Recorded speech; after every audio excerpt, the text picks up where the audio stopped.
1000 રૂપિયા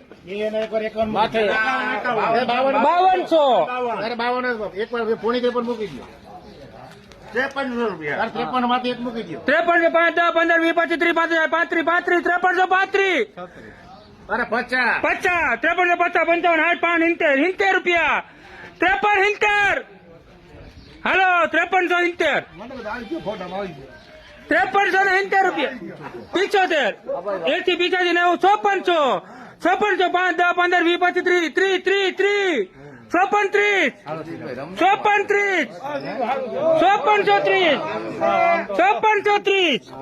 સુપર 5630 હાલે હાલો 35 જોજો ભાઈ 40 45 50 55 60 હાલો 56 જોડે થોડુંક જ ઘટે હવે 56 થોડુંક ઘટે થોડુંક જ ₹1 રાખો 56 5